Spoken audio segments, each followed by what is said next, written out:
Tackle Junkies, what's going on everyone? Really appreciate you guys and gals for clicking on the video. We got Big Mike on the camera today.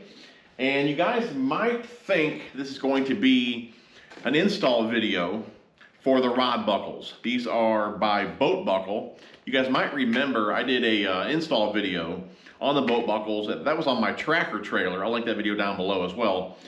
Pretty cool products over there at Boat Buckle. But like I said, these are the rod buckles. And this is not really an install video, and we'll get into why. You'll see here one's in the package, so this did not go as planned.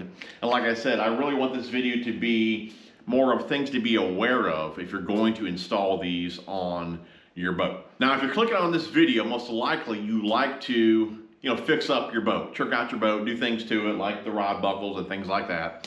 So you might want to put a set of steps on your boat. I've been running the Boat Effect steps all last season. Absolutely love them, no issues at all. I got them on the front of my trailer there to enter and exit the boat. I mean, super nice steps. And really, the older you get, the more important it is to have something like that on your boat. It just makes it much easier to enter and exit the boat. But one here that I use probably more than those, just because obviously the boat's in the garage more than it's on the water, unfortunately, and I'm always in this boat messing with tackle. But these little steps here, these are the boost steps, and these things are so handy. This makes it easier to get in your boat, while it's in the garage or wherever. I mean, I guess even at the boat ramp or wherever you're trying to get in your boat, because you can put these wherever you want. But I mainly use these here in the garage, and it's super simple just to step on the little boost step there and get in your boat. But super handy little step there. Like I said, you can mount that all along the trailer there. But like I said, I use these probably more than the main steps, unfortunately, just because, I don't get to fish every day. I don't get to fish every day, but these are super handy. Definitely check them out. And guys, I have a discount code over there at Boat Effects, which I'll put on the screen for you guys and link it down below. But some cool dudes over there, some great customer service, great products. Definitely check them out. Okay, so the rod buckle install. Now there's two different things that I have here. This is the rod buckle kit here, okay? And these are supposed to go like in the gunnel, like in this part of the boat here. Obviously, being an aluminum boat here, I don't have the room to do that. I think usually these are in like fiberglass boats when they're in the gunnel. But you can also get this conversion kit.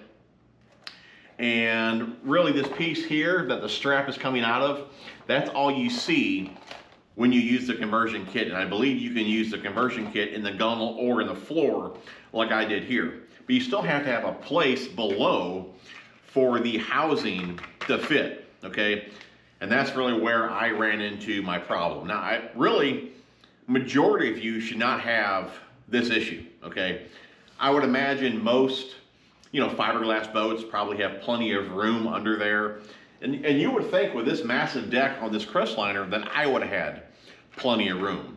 But I'm going to put a picture on the screen right now for you guys, and you'll see, and what you're looking at is this housing here. It literally just fits. Like there is zero room for air. That's why just cutting this hole here in the floor literally took me all day, because I knew if I was off, I mean literally like a 16th or an 1/8, one side or the other, I done screwed it up and I got a big hole in my floor, right? So on this particular boat, it didn't work out where I could use two of them, and I'll get into that more here in a second. But on this side, it just fit, and where it's placed, it's all the way against the back wall. So I can't go back any further than it is right here. So that's the furthest back that I can go. And like I said, it's literally in that channel that you guys seen. There is zero room on either side. Like I said, I might have been out here like 5-6 hours before I cut that hole, just because I did not want to screw this up. And since that one fit there, I thought to myself, well, if it fit there, obviously it's going to fit over here. You guys know how it goes. Not everything is made like equal, right? You would think the measurement over here would be the same measurement over there. It's not. It was too tight over here, okay? But there was one little area where it would have fit up under there, But let me tell you the problem here. Again, this is something here you may not think about, okay? Now, this is probably only an issue if you're like really like OCD like me, okay? But a few guys that I've talked to, they said the same thing. There's no way they could deal with this, right? I'm not sure that you can tell if you look at this housing here, Mike, okay? The strap, okay, is offset. It's not centered, okay? If you see that, that strap is offset. I guess I can show these to you guys too. We're talking about it, you guys don't even know what they are. It's basically a retractable strap for your rods. I guess I should have started with that, right? Okay, but it's a retractable strap for your rods. But like I was saying, it's not centered. So on this side, okay, this one is in here like this. This is the correct way to do it, okay? So I'm sure you can already imagine the issue. When I go over there, since there's no room, I can't move it one way or the other. When I turn it this way to go over there, the strap is now on this side. So if I was standing up here looking down, the strap on the right is going to be about, I don't know, ½ inch or so above this one here. And my OCD is not going to like that. There's no way I could look at that knowing that they were not in line, right? So I thought, okay, I could turn it around. So this is how this goes, like this. And guys, I'm sure this is confusing. Again, I don't want to open this up. I'm going to return it. But this is how this goes, right? Normally you would turn it around for the other side. But if I kept it this way and put it in, I guess you could say backwards, the straps would align, right? But the belt would be upside down. So you would see the flap on this side. Again, something that I didn't want to deal with. Now I did take that one apart to see if I could swap the belt. It's not doable either.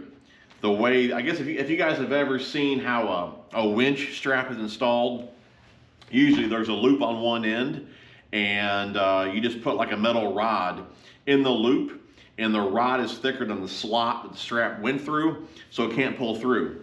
Well, here what they did is they crimped a piece of steel around the strap, okay, and it's thicker than the slot, so you couldn't pull it through. I thought it was going to be a loose rod. It's not. It's crimped on the strap, so I couldn't pull that through. And the only way to get this in through would be to, I guess, undo all the stitching there and have it restitched. I didn't want to go through that hassle either. So like I said, over here, I could have got it to fit in one area, but like I said, with putting it in correctly, the straps would have been offset. And if I would put it in backwards, I didn't want to look at that either. So that's why I only have one of these installed. Not going to do the second one. I think what I'm going to do is just put just a regular strap over here. This is really the side that I fish from. I only really have probably 3 or 4 rods out at a time anyway, so this will work for that. And over here, I'm just going to strap my net down, so I'm just going to use just a regular strap over here. I would have loved to have 2 of them. Really what they need is like a left hand, and I guess it would be a right hand, right? Not having the same one. They would need one of each. I mean, what are the odds of that? I mean, I'm sure you would think most boats in that area would be wide open. But like I said, you'll see that I have a wall and basically a beam there, and there's literally no room. I can't believe that one, I mean, it was like it was made for it. But like I said, this side, not so much.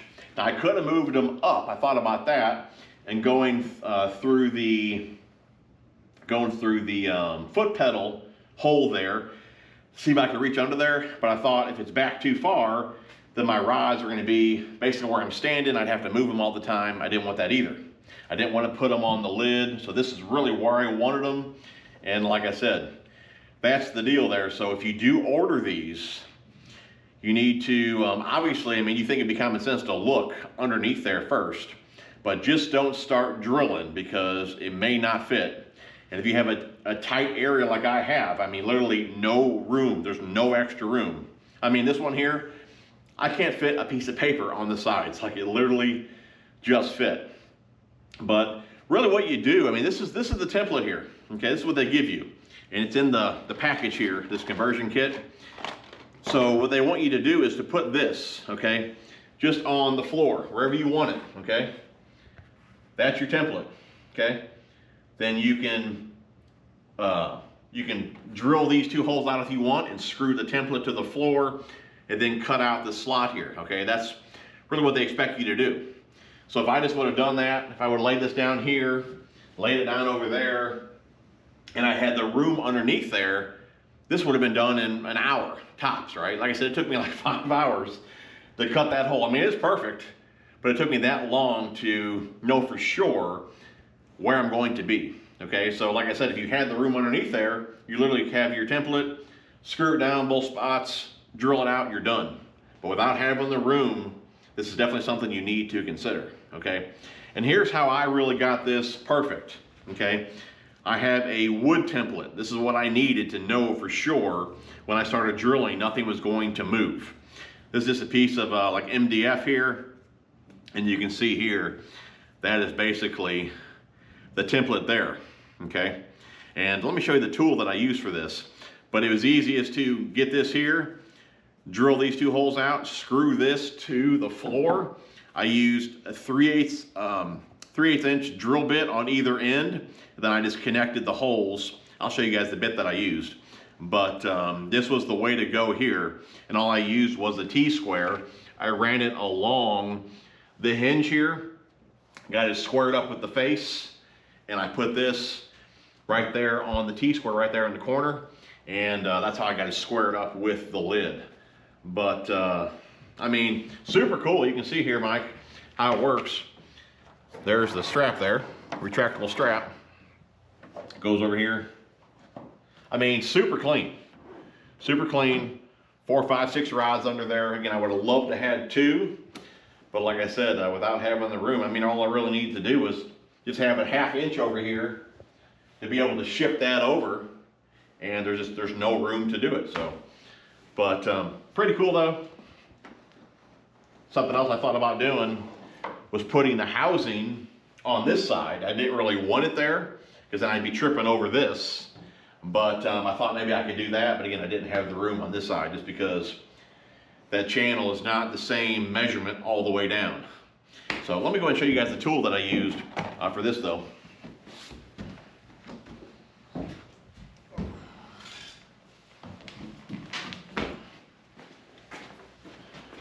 Mike, it's a DeWalt, dude. Ooh.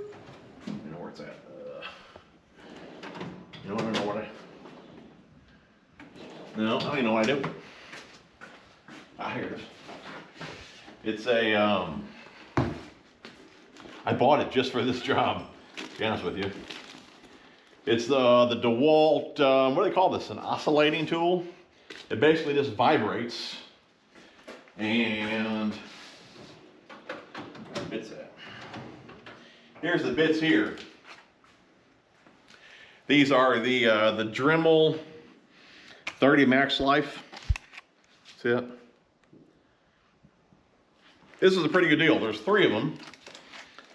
3 of them here. I think they were like 25 bucks at Home Depot. And I looked at the DeWalt ones. The DeWalt ones was a 2-pack for like 48 bucks, and they got terrible reviews. And that's something else I didn't mention. This floor is aluminum, it's not wood. So I had to get a special bit to cut that out. And these did fantastic, super clean cut, fast. I didn't really want to use jigsaw jumping all around. These here, if you guys ever use these tools, they just kind of like basically vibrate and cut. So that's definitely the way to go for something like that. But like I said, you had to use some sort of metal cutting bit just because my floor is aluminum. But yeah, guys, that's basically it. I mean, just be aware of how much room you have underneath your deck, because you would think this would work. But like I said, if you're in a situation like this, I literally do not have the room on the one side, and I just had the room on that side there. But I even called the company. I even called Boat Buckles and talked to a nice woman over there. And I may even send her this video because I was trying to explain to her my issue, and I don't think she was understanding it just because it is actually pretty confusing. But if they just would have had like I said, a right and left side to where the strap would have lined up if you had a limited amount of space, that would work. Or like I said, if I could have took the belt out, that would have worked as well. But we're just gonna roll with the one. But like I said, just something to be aware of, guys. These are definitely a cool product. Like I said, I would love to have 2 here, but for where I wanted them, can only mount the one there. But there's plenty of videos on YouTube of installs of these, which I'll link one down below. And I really wanted to make my own install video for you guys, and that's why, again, I did this one first. I wanted to make sure I knew what I was doing before I recorded that side, right? But I didn't know that I couldn't do this side until I went to do it. I just figured if it fit over here, it'll fit over there. And I'll tell you what, guys, I was so close to drilling over here. My dad was over here helping me. We had it all set up over here. Cameras were rolling and everything. And I was getting ready to drill. And that's when we noticed that the belt is going to be on the opposite side. And if I would have drilled those holes and seen that later, dude, I would have been hot, man. I would have had to sell this boat. But we were so close to doing it. I'm glad that last second we seen that and didn't do it. But that's something, like I said, I want you guys to be aware of. That if you have a situation like this to where you literally only have this much space, when you go do the other side, like I said, that belt is going to be offset from the other one. So keep that in mind. Hopefully this video helps you out if you guys are in the market or in the process of getting ready to do this. Maybe you can kind of consider some things that I said, and hopefully it helps you guys out. But like I said, I don't believe most people are going to have this issue. It's just if you don't have enough room, you're going to have the issue like I did here. So again, this is a 2020 Crestliner XF 189 that I'm working on here. So anyways, guys, that should wrap it up. You guys may have seen, we got a little something going on up here. We got the 7-inch out. I don't know what's going to go on up here. Any guesses? I don't know. Live scope? No, I'm not a scoper, dude. What do they say? If you ain't scoping, you're hoping. I'm neither. All right, but something's going to change here and here. I just ordered a couple things today. Excited to show you guys. Keep a lookout for that. Hopefully you guys enjoyed the video. If you did, be sure to smash that thumbs up. Love you guys. We'll see you on the next one. Mike? Bye.